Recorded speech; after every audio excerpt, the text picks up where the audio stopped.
इन्ना अंज़लनाहु फ़ी लैलतिल क़द्र वमा अदराका मा लैलतुल क़द्र लैलतुल क़द्र खैरुम मिन अल्फ़ि शहर तनज़्ज़लुल मलाइकतु वर्रूहु फ़ीहा बिइज़्नि रब्बिहिम मिन कुल्लि अम्र।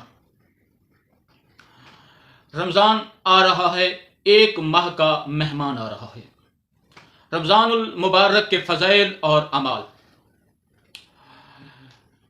चंद घंटे चंद दिन ही रह गए हैं रमज़ान के इस बाबरकत महीने के आने में। तो इस माह के कुछ फ़ज़ाइल हैं और कुछ आमाल हैं। इस माह में हम हर दिन के आपको हर दिन के रोज़े के अमाल बताएंगे, शब के अमाल भी होंगे और दिन के भी अमाल होंगे। आज एक मुफस्सिल गुफ्तगू कर रहे हैं कि माह रमज़ान के फ़ज़ाइल क्या हैं।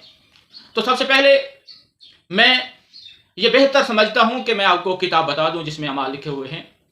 किताब का नाम है मफातिहुल जिनान, सफ़ा नंबर 341, तीसरी फसल, रमज़ानुल मुबारक के फ़ज़ाइल और अमाल।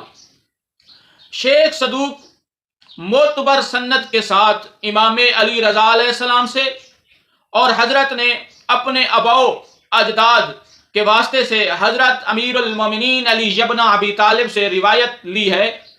आपने फरमाया, एक रोज़ हज़रत मोहम्मद सल्लल्लाहु अलैहि वसल्लम खुतबा इरशाद फरमा रहे थे और कह रहे थे, ऐ लोगो, तुम्हारी तरफ रहमतों और बरकतों वाला महीना आ रहा है जिसमें गुनाह माफ होते हैं।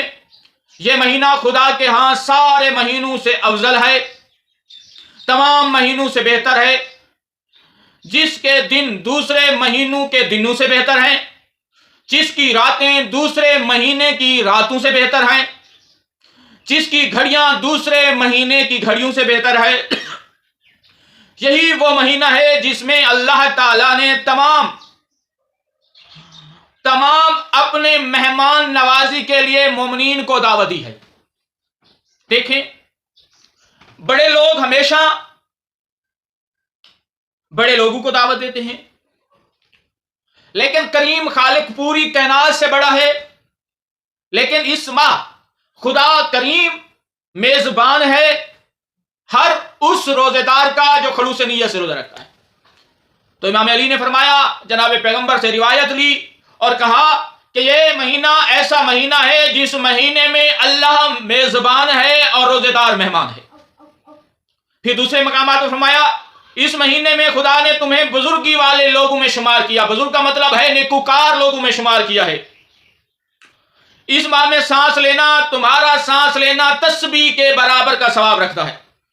तुम्हारा सोना भी इबादत में शुमार होता है।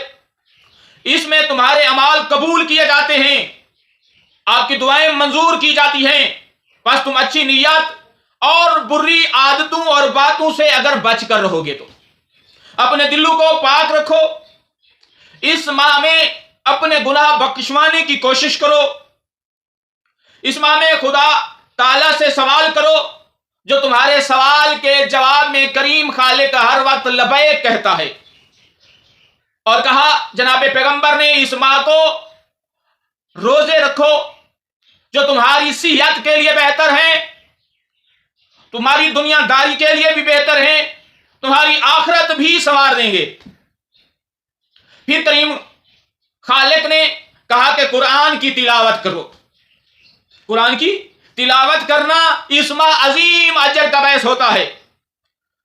जो शख्स इस बढ़ई वाले महीने में खुदा की तरफ से बख्शिश से महरूम हो गया, इस माह में जो बंदा अपने आप ने गुनाह माफ न करवा सका, तो इमाम अली अलैहिस्सलाम ने मफातिहुल जिनान में कहा कि वो बंदा बदबख्त है और उसका अंजाम भी बदबख्त है। फिर कहा, इस माह में रोजे का मतलब ये नहीं कि अपने आप को भूखा और प्यासा रखा जाए। जनाब अली फरमाते हैं कि इस माह में भूखा और प्यासा रहकर अल्लाह के हुक्म से गरीबों की भूख और प्यास का एहसास किया जाए। तो डॉक्टर मोहम्मद अली ने कहा था कि एहसास करना कोई बहुत बड़ी चीज नहीं है, एहसास जिम्मेदारी बहुत बड़ी चीज है। मतलब है कि एहसास हो गया कि फला बंदा गरीब है, भूखा है, प्यासा है, ये एहसास है। एहसास से जिम्मेदारी ये है कि अपने हलाल रिज्क में से किसी गरीब की जाकर मदद करना। फिर جناب پیغمبر نے اپنے خطبے میں فرمایا، جناب علی نے فرمایا، میں نے وہ خطبہ خود سنا، کہا کہ اس ماہ میں غریبوں اور فقیروں کی مدد کرو، اس مہینے کی تعظیم کرو، چھوٹوں پر رحم کرو، شفقت کرو، بڑوں کی عزت کرو، رشتہ داروں سے نرمی اور مہربانی کرو، اپنی زبانوں کو ان باتوں سے بچاؤ جن باتوں کے کرنے سے اللہ ناراض ہو جاتا ہے، اہل بیت ناراض ہو جاتے ہیں۔ تو یہ مہینہ ایک فضیلت کا مہینہ ہے، یہ اللہ کا مہینہ ہے، اور ہمیں چاہیے کہ زیادہ سے زیادہ عبادت کریں۔ والسلام